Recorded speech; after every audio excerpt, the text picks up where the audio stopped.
morning. A victim paid 60,000 dirham trying to get verified on social media. So be careful who you talk to. The Abu Dhabi Civil Family Court has slapped a 20,000 dirham fine on a man who allegedly obtained money from a victim through a social media verification scam. The court instructed the defendant to reimburse 61,750 dirhams, which was obtained from the victim under the pretense of verifying their account. So he got the mentioned sum from the victim by advertising that he helped people getting verified on their social media account. So it sounds like let's say if we look at Instagram, for example, or Twitter, whichever, it sounds like he was assisting someone to get the blue tick. And the poor victim was like, okay, I'll give you 60,000 dirham for that. PSA, it doesn't cost that much money. Oh my God, it does not. But you know what? I blame people for that. Are you verified? No. Would you pay Instagram for the verification? No. Would you? No. Yeah, because I tell you something, you know what? I blame people for that. It's like, why are we attaching our value with a blue tick? It doesn't make sense. You know what I mean? It's like, at this point, it's very obvious. I see like people with like 2,000 or like fine 10,000 or 20,000 followers on Instagram with a blue tick. And I've never heard of them. And it's like, you know what? It's like, now everyone can get a blue tick. What's the point?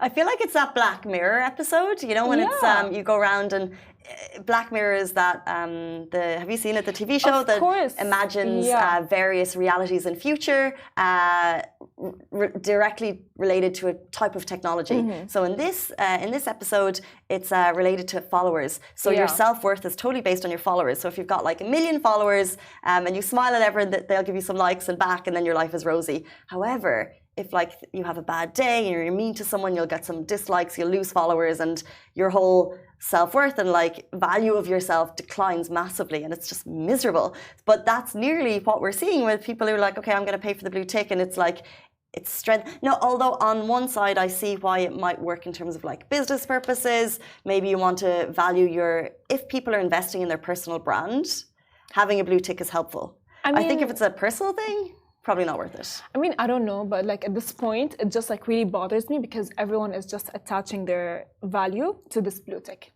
You know what I mean?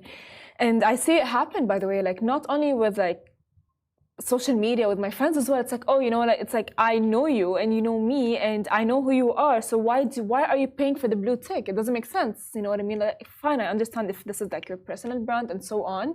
But a blue tick, I feel like, in my opinion, it's not going to be adding anything. And as you said, like the Black Mirror episode, I remember it so well. It's like, oh, you know, like it's like it takes a picture. I think like I don't know. It's like it views the person and it just like shows how many followers and how many likes they have and so on. And it just shows, you know, because we are human, we are forgetting to be human. And the more that time is passing, the more that predictions done by The Simpsons, by Black Mirror, it's just getting more true by the day, and it just like scares me. I fear that. I really do. We should look for the good stuff that The Simpsons talked about. Yeah, we should. Because they just manifested like everything. So we just like find the cotton candy world that they suggested that life would turn into, which I don't think I don't think it's going to be cotton candy at this point. I just sometimes I think, oh my God, did they plan this? Is this planned since they know? Who's they? Oh, I don't know. Because at this point, I just think like I'm just like in controversial theories. That are you a controversial theorist? Do you believe like conspiracies? I used to. No, I used to not believe, but now I think I might have to because like everything is. Simpsons have predicted things, and I'm just like, oh my God, and I just like see on TikTok like, oh my God, have you seen The Simpsons have predicted this like, I don't know, years ago, and I'm like, okay, fine. It's all the time. They get it so right, but like, I don't believe that they actually have magical powers of seeing the future. I think that if we all sat in a room, all of everyone, lovely watching the show. By the way, we see you. Marwan's 20, the Conjured Mom. Like, if we all sat in a room and actually sat down and said, okay, what do we think is going to happen in the world in 50, 60 years? And we mapped out, like, okay, what will happen with social media? What will happen with fashion? What will people be wearing? And then, like, The Simpsons had, 10 years? How many episodes? Oh. Like, if we talked about the future in some way, we would probably get 1 or 2 right. Yeah, but Casey, imagine. Like, for example, imagine, like, when I first met you. All I can see are the number of likes and the number of things, and I would judge you based on that. You know what I mean? I'm not going to judge you based on your character, but I'm gonna judge you based on like, you know, like it's like I was like, oh, Casey has this much likes, and Casey has this much I don't know what, and Casey I don't know what, and I think you know what I mean. Like it's like that, and it just scares me because it's actually somehow we are actually it's getting true.